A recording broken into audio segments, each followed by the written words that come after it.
아내가 내게 소리쳤다. 당신은 위험을 감수하기엔 너무 나약해. 그래서 평생 남들 뒤만 쫓아다닐 거야. 내가 그녀 때문에 몇 달 동안이나 받은 일자리 제안을 거절한 뒤 그녀의 가족들 앞에 서였다. 그래서 나는 자리를 박차고 나와 움직였다. 그녀가 전혀 예상하지 못한 방식으로 말이다. 레딧 여러분, 아내는 가족 저녁 식사 자리에서 나를 망신 주려고 했다. 그리고 계산서가 테이블 위에 놓일 즈음에는 내 탈출 계획은 이미 실행에 들어가 있었다. 나는 35세 남성이며 30세 여성인 아내 다니엘과 결혼한 지 6년째다.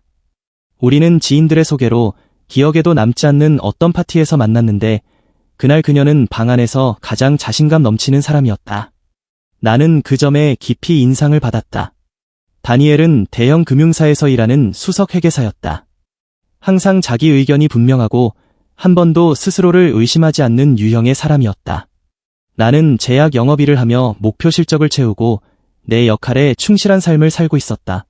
연애 초반에는 그녀의 결단력이 강점처럼 느껴졌다.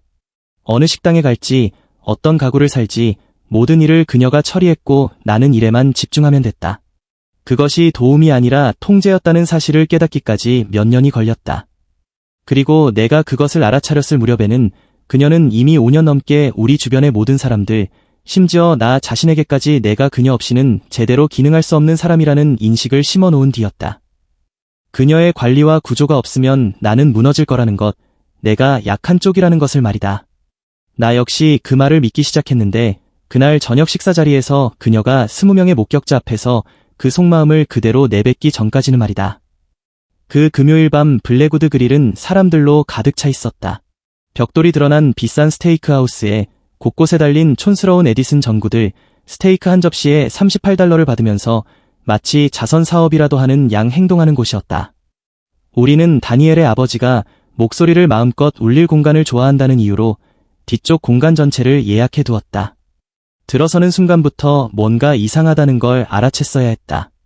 다니엘은 그 주 내내 냉담했다. 짧은 대답, 하루 어땠냐고 물으면 굴리는 눈동자, 내가 방에 들어설 때마다 마치 내 존재 자체가 육체적으로 피곤하다는 듯한 깊은 한숨. 나는 업무 스트레스겠거니 했다.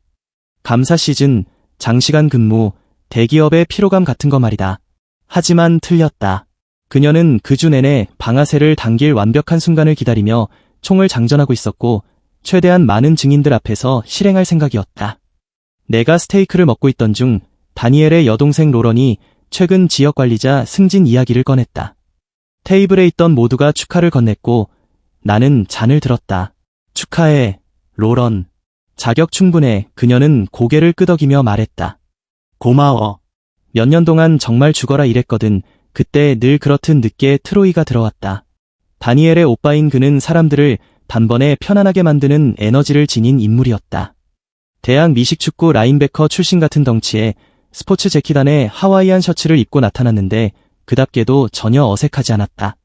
그는 곧장 아버지에게 다가가 연습이라도 한 듯한 악수와 포옹을 섞은 인사를 건넸다. 생일 축하해요. 노인네. 늦어서 죄송해요. 교통체증이 장난 아니었어요. 그는 내 옆에 빈자리에 앉았다. 오스틴, 내 친구. 제약 노예 생활은 어때? 나는 웃음을 참을 수 없었다. 똑같지 뭐, 하루가 다르고 날이 같아. 꿈을 살고 있네. 그는 메뉴판을 집어들며 말했다. 다니엘의 턱이 굳어졌다. 트로이, 아빠 생일인데 제 시간에 올 수도 없니? 이게 내가 늘 말하는 거야. 지금 왔잖아. 그렇지? 그는 서버를 불러 세웠다. 제일 비싸 보이는 걸로 주세요.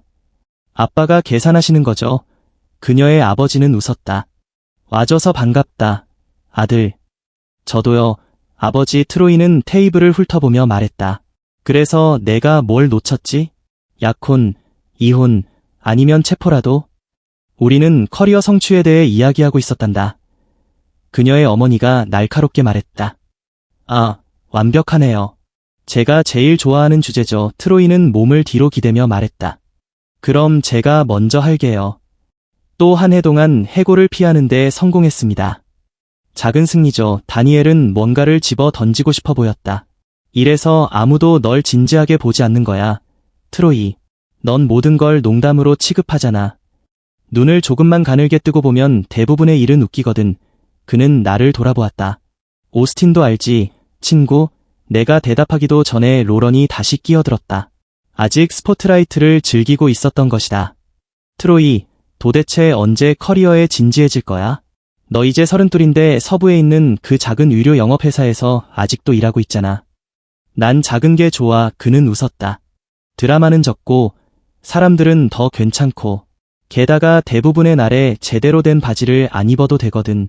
그건 연봉 $20,000 차이만큼의 가치가 있어. 봐요. 다니엘은 재판에서 증거를 들이밀듯 그를 가리켰다. 이게 바로 내가 엄마한테 말하던 태도예요.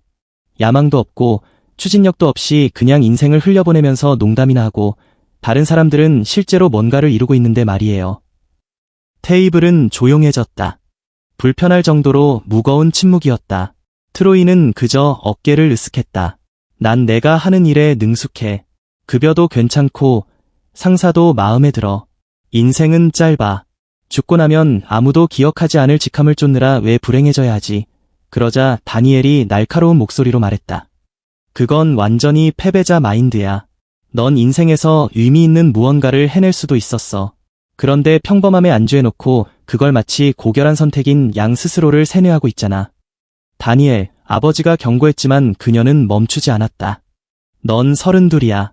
그런데 이뤄 놓은 게 뭐가 있어? 제대로 된 커리어도 없고 가정도 없고 피닉스의 어느 아파트에서 대학생처럼 살고 있잖아. 언제 철들 거야? 트로이의 미소는 흐트러지지 않았지만 그의 눈빛이 미묘하게 변하는 것이 보였다. 난 아버지 생일 때문에 온 거지. 이러려고 온 게 아니야.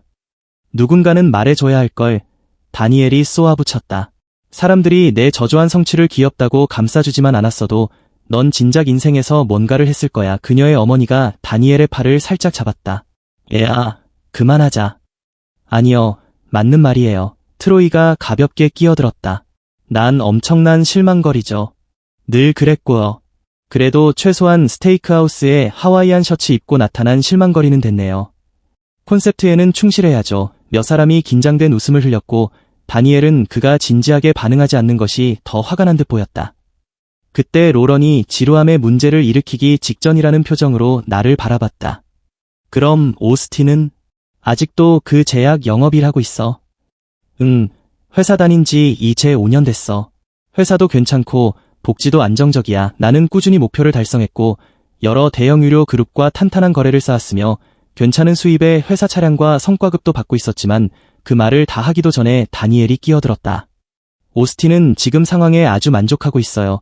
걱정스러운 척한 그녀의 목소리에 턱이 저절로 굳어졌다. 그렇지, 자기? 나는 담담하게 말했다. 이 일로 생활비는 충분히 나와. 복지도 탄탄하고. 그런데 작년에 더 큰 제안 받지 않았어? 로런이 집요하게 물었다. 부활절 때 덴버 얘기했던 거 기억나는데 다니엘이 미소 지었다. 그건 거절했어요. 우리가 충분히 이야기했고 우리에게 맞지 않다는 결론을 함께 내렸죠. 그렇지, 여보. 그녀의 손이 테이블 위에서 내 손을 잡고 꽉 눌렀다. 겉으로 보기엔 지극히 지지적인 모습이었다. 미국 반대편으로 이사해야 했잖아. 내가 낮게 말했다. 당신은 여기서 쌓은 커리어를 포기할 수 없다고 했고 처음부터 다시 시작하지 않겠다고 했잖아. 그야 당연히 그렇게 말했죠. 그녀는 계속 웃었다. 하지만 솔직히 말해서 우리 둘 다 그게 진짜 이유는 아니었다는 걸 알잖아요. 당신은 그 도전을 감당할 준비가 안 돼 있었어요. 너무 큰 압박, 너무 많은 책임. 괜찮아요. 어떤 사람은 그런 환경에 맞고 어떤 사람은 그렇지 않으니까. 테이블은 다시 고요해졌다. 그건 공정하지 않아. 내가 말했다. 난 불공정한 게 아니라 현실적인 거예요. 그녀는 이제 테이블 전체를 향해 말했다. 오스틴은 구조가 필요해요. 지원이 필요하고 그건 전혀 나쁜 게 아니에요.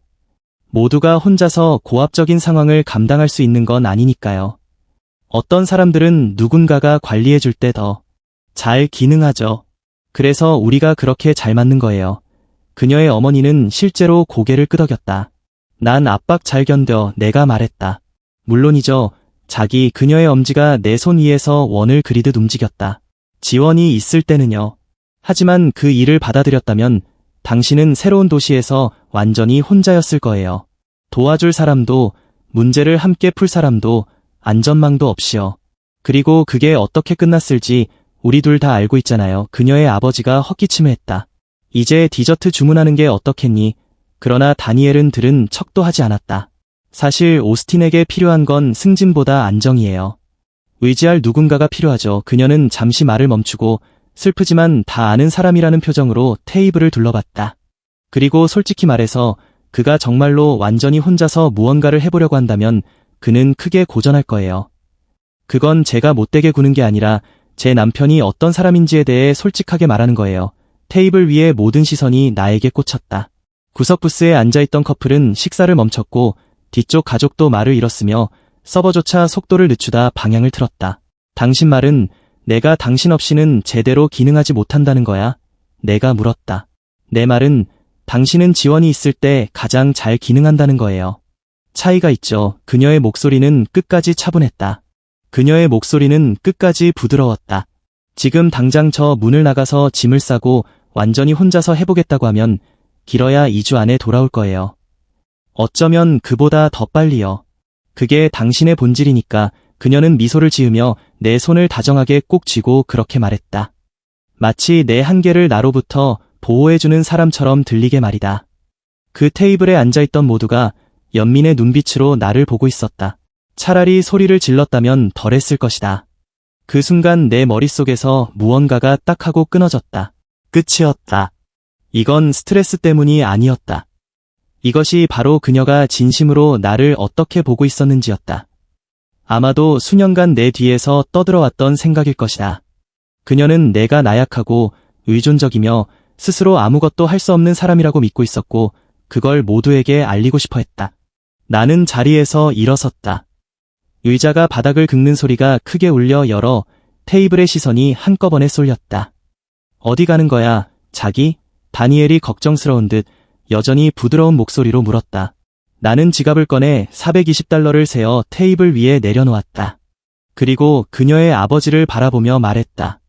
생신 축하드립니다. 오늘 엔터테인먼트 잘 즐겼습니다. 그 다음 다니엘을 향해 고개를 돌렸다.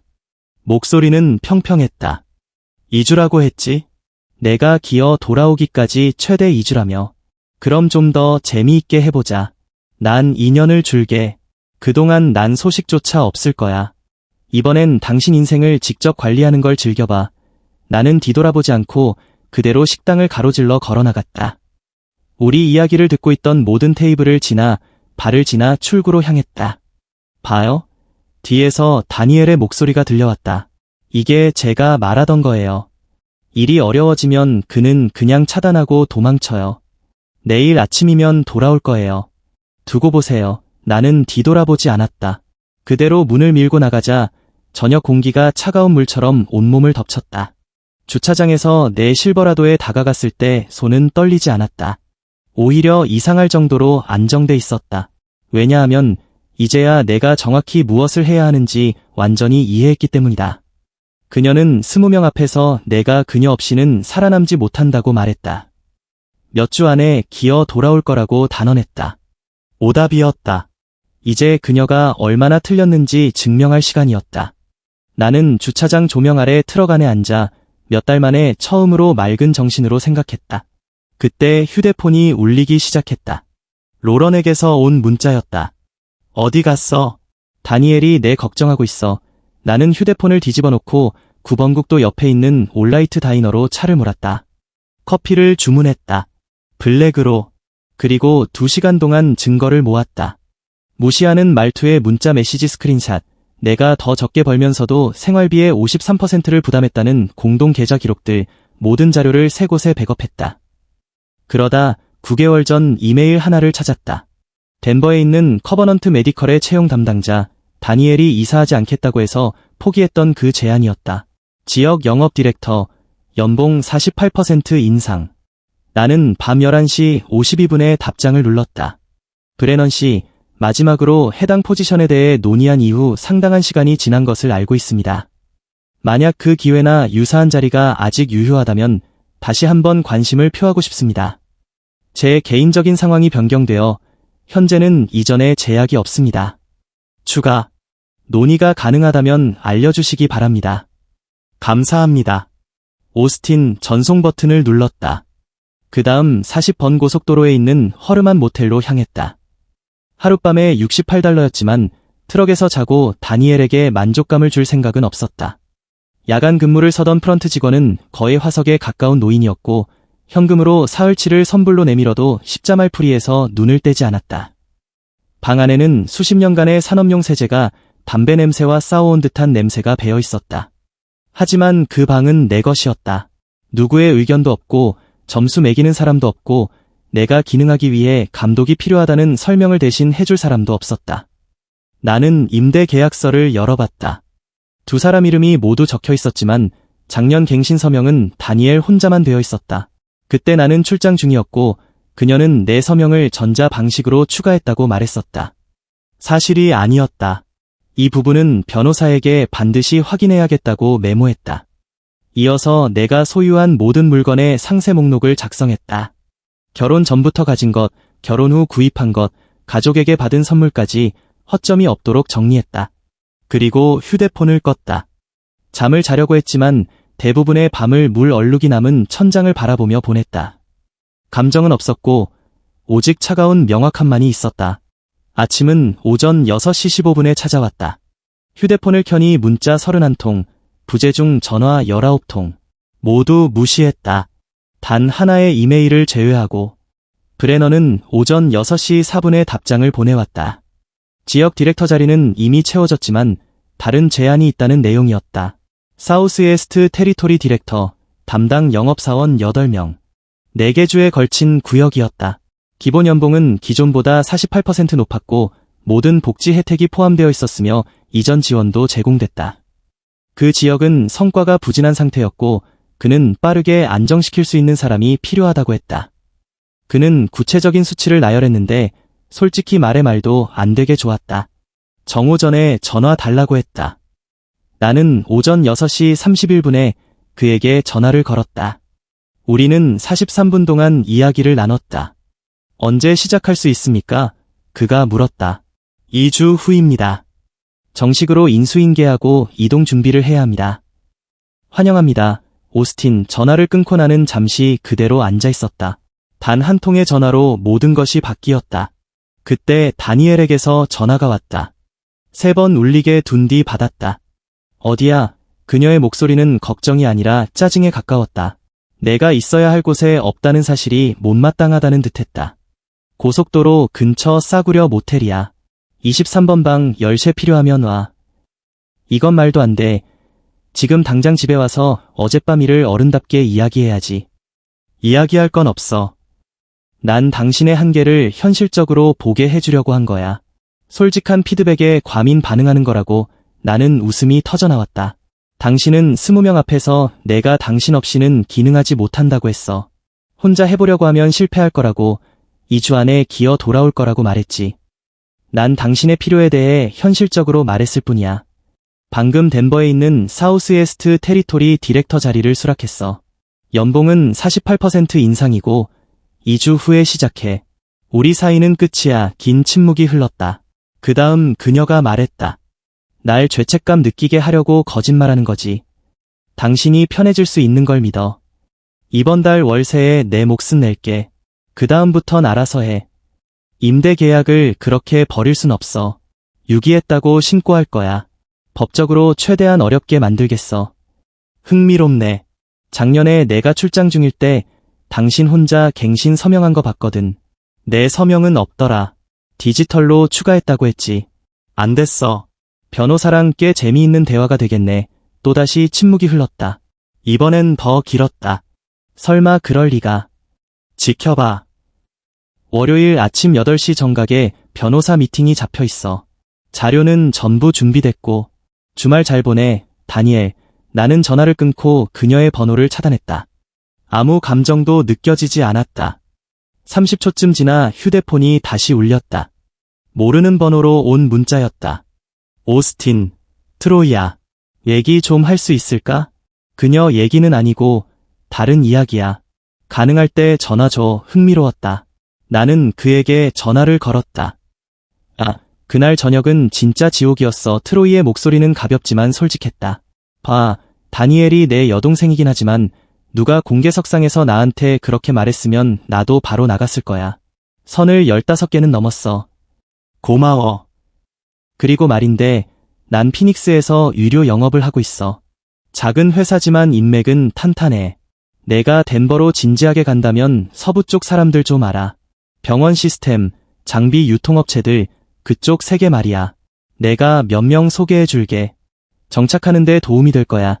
그는 유료장비 유통과 병원 시스템 쪽 사람 3명의 이름을 알려줬다.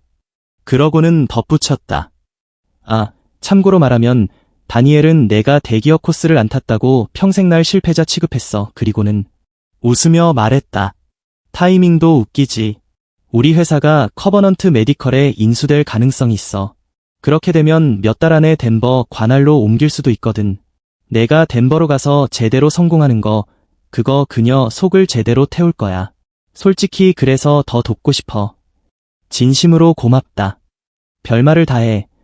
그리고 참고로 나도 지금 피닉스 근처야. 내가 이쪽으로 오게 되면 연락해. 밥이라도 먹자. 그는 마지막으로 말했다. 그리고 관리가 필요하다는 그녀 말은 잊어버려. 그 저녁 식탁에서 테이블을 엎지 않고 버틴 사람은 내가 아는 누구보다 자제력이 강한 사람이야. 나는 다시 한번 감사 인사를 하고 전화를 끊었다. 이후 며칠은 정말 빠르게 흘러갔다. 토요일 아침, 나는 공동저축계좌에서 네모긴 $7,400를 인출했다. 시내 반대편의 신용조합에서 새 계좌를 열었다. 사서함을 빌리고 주소 변경 신고를 했다. 일요일 아침에는 다니엘이 어머니와 브런치를 먹으러 나간 사이 타운하우스로 돌아가 내가 가진 모든 물건을 4개에 나는 4번에 걸쳐 옮겼다. 내 것이 분명한 것만 챙기고 나머지는 모두 두었다. 열쇠는 조리대 위에 올려두었고 9월 월세의 절반에 해당하는 수표를 남겼다. 메모에는 이렇게 적었다. 최종 월세 납부 완료. 향후 모든 연락은 사서함으로. 행운을 빈다. 오후 1시 47분에 문을 나섰고 다시는 뒤돌아보지 않았다. 월요일 아침 8시 정각, 나는 변호사를 만났다.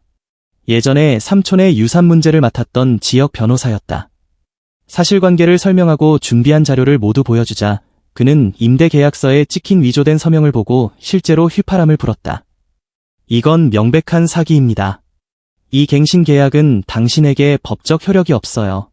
그녀가 유기 주장이나 계속 비용을 부담하라고 압박해도 이걸로 즉시 차단됩니다. 현재 임대 계약에 당신 이름은 전혀 없습니다. 그는 메모를 하며 말을 이었다.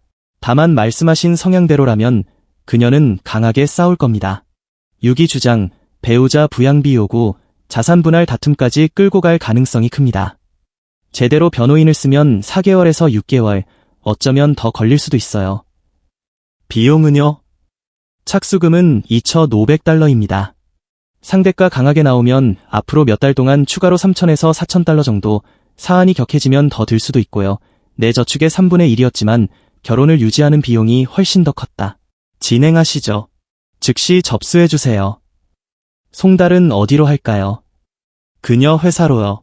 근무 시간 중에 목요일 오후 2시 30분쯤 최대한 많은 목격자 앞에서요. 그는 눈썹을 치켜 올렸다. 합법이긴 하지만 공격적이군요. 그녀는 스테이크하우스에서 20명 앞에서 나를 망신줬습니다. 공평하죠. 그는 천천히 고개를 끄덕였다. 이해했습니다. 목요일 오후로 준비하겠습니다. 월요일 오후 나는 회사에 사직 통보를 했다. 정확히 2주, 약속했던 그대로였다. 매니저 브레너는 실제로 아쉬워 보였다. 5년 동안 가장 꾸준한 영업사원이었어요. 조건을 맞춰볼 수는 없을까요? 아니요. 하지만 좋은 매니저였습니다. 출근할 가치가 있는 직장이었어요. 우리는 악수했다. 끝이었다. 목요일 오후 2시 47분 휴대폰이 울렸다. 다니엘의 목소리는 분노로 떨리고 있었다. 회사에서 동료들과 시니어 파트너들 앞에서 송달을 받게 하다니. 공개적인 굴욕에 오신 걸 환영합니다. 아프죠? 이건 미친 짓이야. 우린 어른답게 해결할 수 있었잖아. 이미 해봤어. 당신은 6년 동안 내가 나약하고 무능하다고 말해왔고 그 목요일 밤에 증인들 앞에서 확정지었지. 더 이야기할 건 없어. 좋아. 그럼 나도 다툴 거야. 배우자 부양비, 임대 계약 유기 전부. 당신이 재정적으로 학대했다고 모두에게 말하겠어.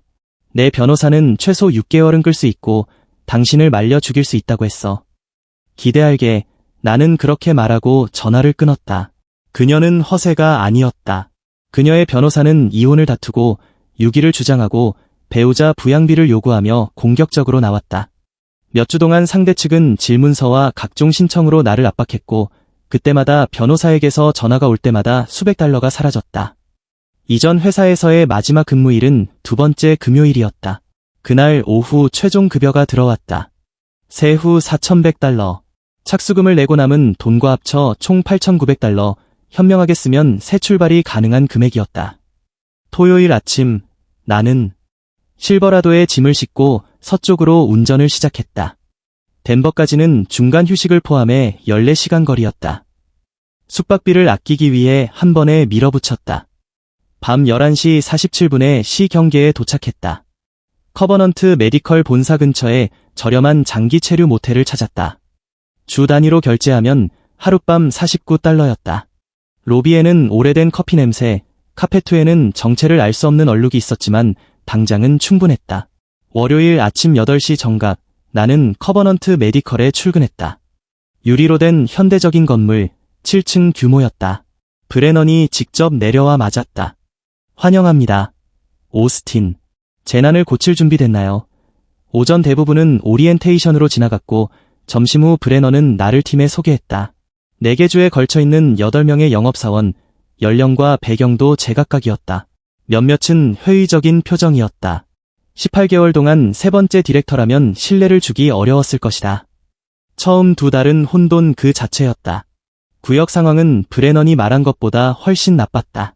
고객 관계는 훼손돼 있었고 주요 거래처 2곳은 이탈을 검토 중이었으며 한 명의 영업사원은 둘째 주에 그만뒀다. 그 결과 나는 영업사원 한 명이 빠진 상태에서 그의 계정까지 떠안고 주당 70시간씩 일하며 하룻밤 49달러짜리 모텔에서 생활하고 있었다. 그 와중에도 다니엘의 변호사는 계속 압박해왔다. 내 변호사에게서 오는 업데이트 전화는 매번 수백 달러가 사라진다는 뜻이었다. 2달째가 되었을 때 나는 법률 비용으로 3,100달러를 태워버렸고 저축은 3,400달러까지 줄어들었다. 점심은 단백질 바로 때우고 저녁은 거르는 날이 많아졌다. 그러다 내가 기대하고 있던 거래 하나가 무산됐다. 엘버커키 병원 시스템이었다. 5주 동안 관계를 쌓아왔지만 경쟁사가 가격을 11% 낮게 제시하며 가져갔다. 날아간 커미션은 대략 4,200달러였다. 브레넌이 나를 불렀다. 힘든 한 주였겠군. 네, 기본기는 제대로 하고 있어요. 구역은 안정되고 있고 팀 사기도 살아나고 있습니다. 이런 일은 시간이 걸려요. 계속 밀고 나가요. 셋째 주에는 레이크우드의 아파트로 옮겼다. 월세는 750달러의 공과금 별도였다. 가구는 창고형 아웃렛에서 중고로 샀다. 그 무렵 트로이의 전근도 마침내 확정됐다. 커버넌트가 그의 회사를 인수 완료했고 그는 내 관할 구역으로 배정됐다. 그 일요일에 그가 문자를 보냈다. 내일 체육관, 오전 6시 우리는 함께 운동을 시작했다. 월요일, 수요일, 금요일 아침마다 고중량 복합 운동, 말은 최소한으로. 몇 주 뒤에는 토요일도 추가했다. 한 달쯤 지나자 운동 후에 식사를 함께 하게 됐다. 트로이는 단도직입적이었다. 내 이혼에 대해서는 묻지 않았다. 그냥 나타나서 내가 가능하다고 생각한 것보다 더 무거운 중량을 들게 만들었다. 어느 토요일 데드리프트를 마친 뒤 그는 일 얘기를 꺼냈다. 나는 간신히 계약 해지를 막아낸 피닉스 계정 이야기를 해줬다. 대부분은 그냥 포기했을 거야, 그가 말했다. 난 그런 식으로 일하네. 이제 알 것 같아. 그는 물병을 집어들었다. 웃긴 거 알아? 다니엘은 수년간 가족들에게 내가 평생 실패자일 거라고 말해왔어. 그런데 지금은 그녀가 없으면 기능도 못한다고 했던 남자 밑에서 내가 일하고 있지. 게다가 넌 그녀보다 훨씬 잘하고 있고 그는 씩 웃었다. 인생이 원래 이런 거지. 그날 저녁 식사에서 그녀는 너한테 정말 심하게 굴었어. 그게 최악도 아니야. 2년 전 추수감사절엔 우리 엄마한테 내가 직업적 실망거리라고 말했어. 대학 시절이 정점이었고 야망 없이 인생을 흘려보내고 있다고. 그 이유는 내가 대기업 직함을 위해 주당 80시간을 갈아 넣고 싶어 하지 않았다는 것뿐이었다. 그는 어깨를 으쓱했다. 그래도 결국 웃는 쪽은 나야. 난 내 삶이 좋아. 스트레스 없고 좋은 사람들 곁에 있고 존재하는 걸 즐길 시간이 있거든. 그건 그녀의 인정 따위보다 훨씬 값져. 그러다 트로이의 인맥 하나가 연결을 만들어줬다. 투손에 있는 중견 의료그룹의 장비 구매를 총괄하는 사람이었다. 트로이가 몇 년 전 도움을 준 적이 있다고 했다. 나는 3주 동안 그 관계에 매달렸다.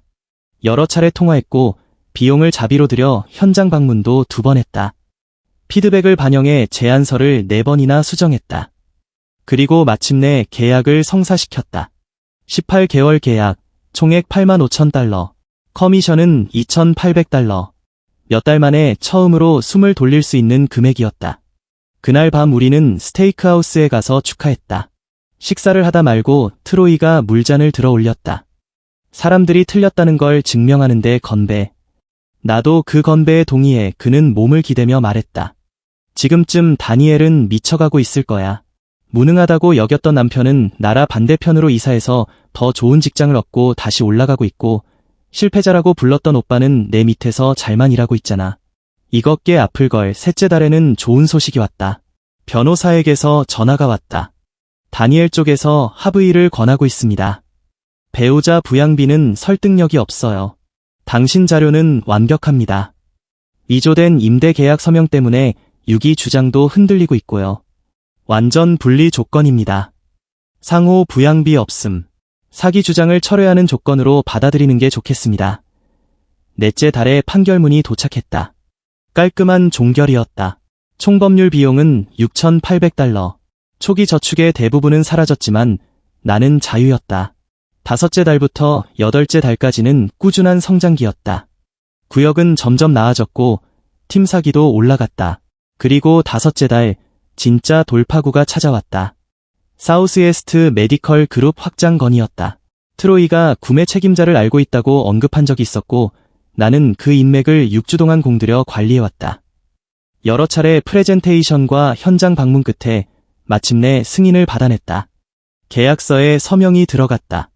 3년짜리 계약이었고 총액은 $280,000, 커미션은 $9,400였다. 회사를 떠난 이후 처음으로 손에 쥐는 제대로 된 돈이었다. 지역회의에서 브레넌이 나를 공개적으로 축하했다. 오스틴은 꾸준한 노력으로 재난 같은 구역을 정상화시켰습니다. 이것이 진짜 리더십입니다. 6째 달에는 난관이 찾아왔다. 2달 동안 공들여 키워온 피닉스 계정을 잃었다. 7째 달은 버티기의 연속이었다. 작은 성과와 사소한 손실이 반복됐다. 그리고 8째 달 상황이 뒤집혔다. 피닉스 병원 시스템이 다시 연락해왔다. 새 행정부가 기존 거래처에 만족하지 못했고 직접 접촉해온 것이었다. 3주 동안 집중적으로 움직였고 결국 계약을 성사시켰다. $340,000 규모의 계약, 커미션은 $11,500였다. 구역 실적은 분명히 살아나고 있었고 수치는 꾸준히 상승 중이었다. 어느 토요일 아침 운동을 마치고 트로이와 식사를 하던 중 휴대폰이 울렸다.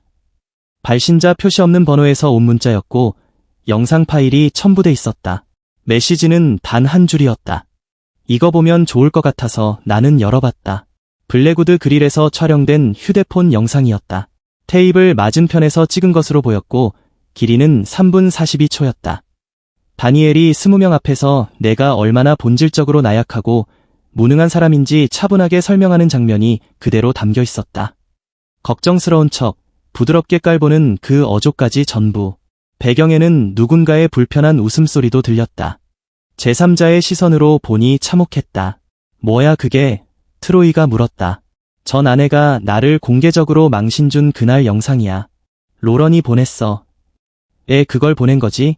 나는 위로 스크롤에 혹시 놓친 메시지가 있는지 확인했다. 아무것도 없었다. 영상 하나뿐이었다. 그때 내가 영상을 보고 있는 사이 또 다른 메시지가 도착했다. 그날 밤 실제로 무슨 일이 있었는지 잊지 말라고.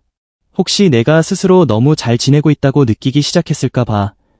덴버로 옮겼다고 뭐가 달라질 것 같아. 넌 여전히 거기 앉아서 아무 말도 못하고 당하던 그 사람이야. 나는 그 화면을 트로이에게 보여줬다. 이건 선 넘었네. 그가 말했다. 어떻게 할 거야? 아무것도. 아무것도? 그녀가 원하는 건 반응이야. 그건 안 줄 거야.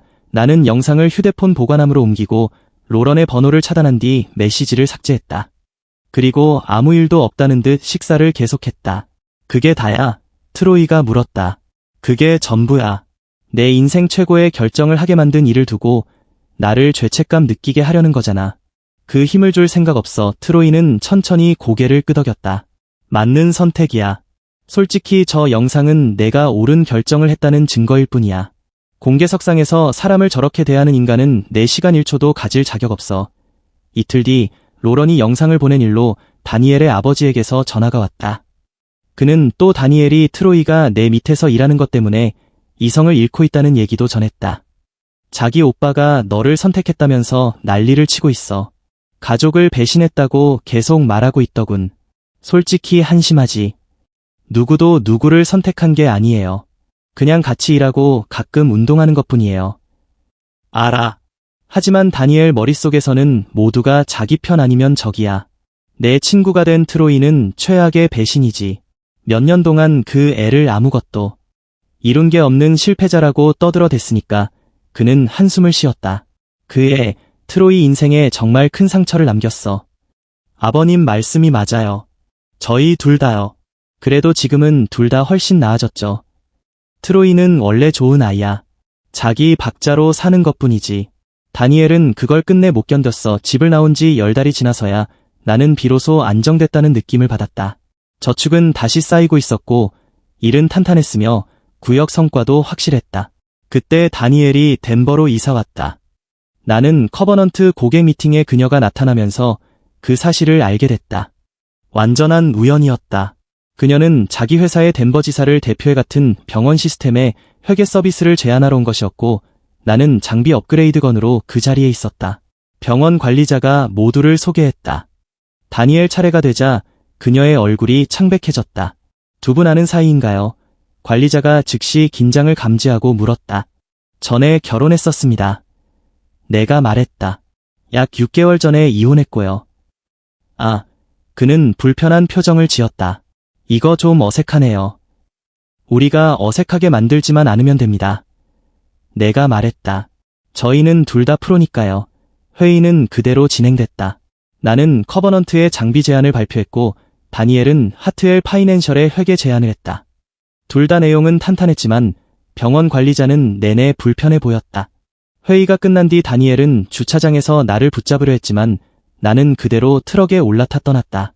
그날 밤 트로이가 전화했다. 밥 먹을래? 그래. 할 얘기도 있고 우리는 늘 가던 곳에서 만났다. 나는 고객 미팅에서 다니엘과 마주친 일을 이야기했다. 그녀 덴버로 왔어. 트로이는 진심으로 놀란 표정을 지었다. 트로이는 놀란 표정이었다. 그거 꽤 어색하겠다. 그는 어깨를 으쓱하며 말했다. 난 새 출발이야. 별로 신경 안 써. 그냥 그녀랑 거리를 두고 있을 뿐이야. 그런데 그녀가 내가 커버넌트에서 일하는 건 모르지? 아마 모를 거야. 너희 둘은 연락해? 3년 동안 한 번도. 그녀는 내가 가족의 실망거리라는 걸 아주 분명히 했지. 트로이는 식사를 마치며 말했다. 그럼 이제 곧 알게 되겠네. 자기 인생에서 실패자라고 낙인 찍었던 남동생이 전 남편이랑 친구라는 걸 꽤 볼만하겠다. 너한테 문제될 건 없고? 내가 묻자 그는 웃으며 말했다. 전혀. 오히려 기대돼. 수년 동안 내가 아무것도 못 이룰 패배자라고 떠들어댔잖아. 그런데 지금 난 그녀 없이는 못 산다고 했던 남자 밑에서 잘 일하고 있어. 이 아이러니 정말 아름답지 않냐. 사흘 뒤 그 어색했던 미팅 이후 병원 관리자가 후속 논의가 끝난 뒤 나를 따로 불렀다. 솔직히 말씀드리면 그녀 회사는 이미 저희 쪽에서 평판이 애매했습니다. 이전 사무소에서 직업적 태도 문제에 대한 우려가 있었거든요. 거기에 전 부인과의 상황까지 더해지니 저희로서는 선택하기 어렵습니다. 다른 회계법인으로 가겠습니다. 이해합니다. 솔직하게 말씀해 주셔서 감사합니다. 그런데 상황은 거기서 끝나지 않았다. 고객들로부터 전화가 오기 시작했다. 다니엘이 회사가 아닌 개인 자격으로 직접 연락하고 있었던 것이다. 개인 이메일과 전화번호를 사용해 내가 불안정하고 가족을 버렸으며 분노 조절 문제가 있으니 나와 일할 때 조심하라는 말을 퍼뜨리고 있었다. 한 병원 관리자가 직접 전화를 걸어왔다.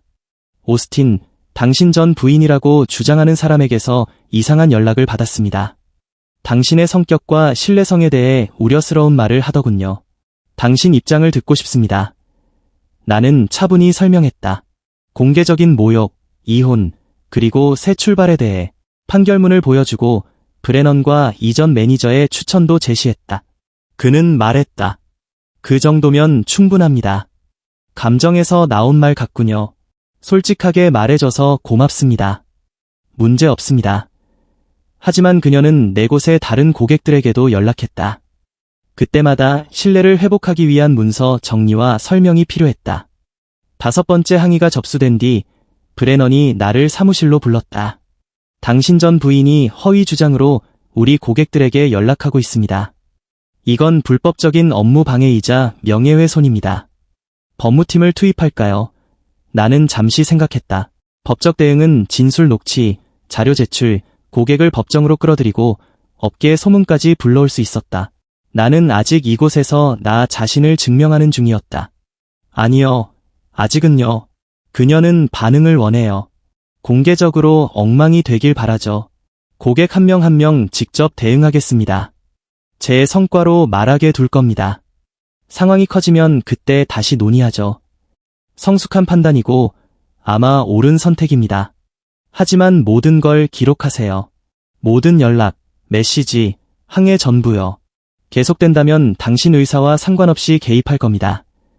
나는 모든 기록을 꼼꼼히 남겼다.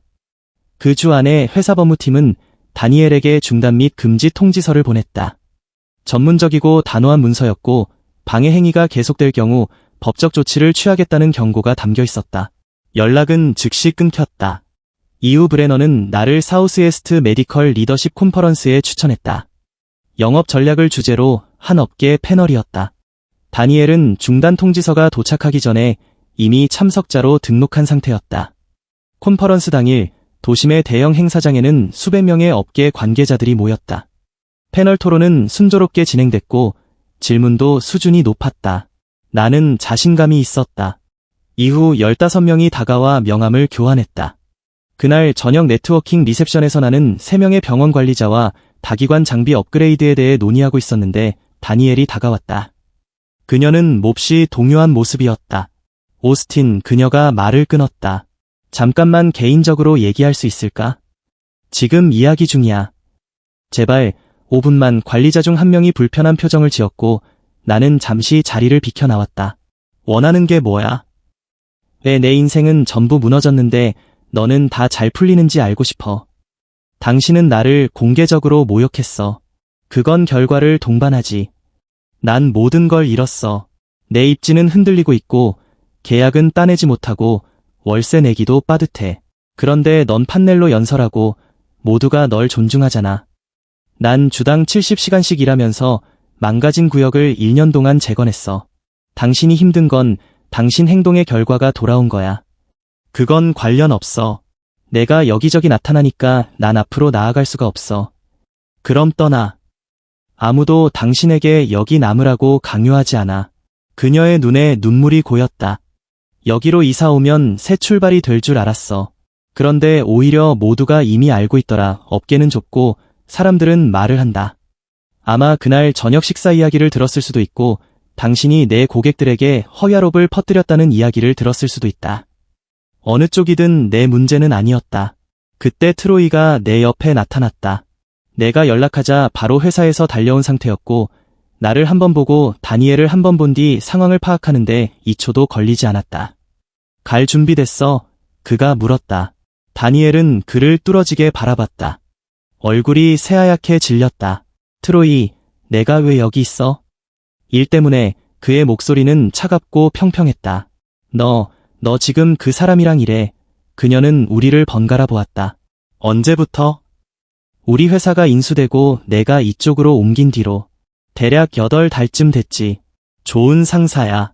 이전 3명보다 훨씬. 그녀의 입이 열렸다가 닫혔다. 이혼한 거 알면서도 나한테 말 안 했어. 우린 3년 동안 연락도 안 했잖아. 다니엘. 내 인생을 일일이 보고할 의무 없어. 그런데 너 진짜 그 사람이랑 친구야. 깨달음이 파도처럼 밀려왔다. 오스틴이랑 진짜 친구라고. 그래. 문제 있어. 내가 가족들한테 그 사람에 대해 뭐라고 말했는지 알잖아. 20명 앞에서 그를 공개적으로 망신준 그 저녁 말이지. 트로이의 목소리는 끝까지 차분했다. 나 거기 있었어. 다 들었고, 내가 손잡고 웃으면서 그를 무너뜨리는 것도 다 봤지. 그 결혼에서 누가 문제였는지는 분명했어. 넌 내 편이어야 했어. 넌 내 오빠잖아. 넌 내 인생 대부분을 내가 실패자고 평범함에 안주한 인간이고 제대로 된 성취는 절대 못할 거라고 떠들고 다녔지. 그의 시선이 단단해졌다. 2년 전 추수감사절 기억해? 엄마한테 내가 대학 때가 인생의 정점이었다고 말했잖아. 그러니까 지금 내가 특별히 충성심을 느끼지 않는다고 해도 이해해. 다니엘의 얼굴이 무너졌다. 트로이, 가자. 트로이는 나를 보았다. 음식 식어. 나 도움이 필요해. 다니엘의 목소리가 부서졌다. 오스틴, 제발. 새 출발이 필요해. 고객들한테 한마디만 해줄 수 없을까? 우리 회사를 추천해준다든지. 나는 한참 동안 그녀를 바라봤다. 절박함과 조종하려는 기색, 내가 힘들어하는 모습을 보고 결국 굽힐 거라는 기대가 그대로 보였다. 안 돼. 우리가 겪은 모든 일 이후에 내가 20명 앞에서 나를 모욕했고, 내가 나약해서 너 없이는 기능하지 못한다고 말했고, 거짓아롭으로 내 고객 관계를 망치려 했어. 그런데 이제 와서 직업적으로 도와달라고. 나는 고개를 저었다. 대답은 아니야. 내 인생은 내가 앞으로 나아가. 내 기회는 내가 찾아. 그리고 더 이상 내가 내 문제를 해결해 줄 거라는 기대는 버려. 넌 정말 내가 이렇게 힘든 걸 그냥 보고만 있을 거야. 그래. 팝콘 들고 적극적으로 트로이가 내 팔을 가볍게 잡았다. 이제 끝이야. 나는 고개를 끄덕이고 다니엘을 마지막으로 한번 바라봤다. 잘 가, 다니엘. 이번엔 영원히. 우리는 그대로 걸어 나왔다. 뒤에서 그녀의 목소리가 무너지는 소리가 들렸지만 멈추지 않았다. 트로이와 나는 늘 가던 스테이크하우스에서 밥을 먹었다. 방금 있었던 일은 입에 올리지 않았다. 그냥 먹고 일 이야기하고 내일 체육관 계획을 세웠다. 평범했다. 그게 이제 내 삶이었다. 평범하고 안정적이고 드라마 없는 삶, 어떤 복수보다도 훨씬 달콤한 결말이었다.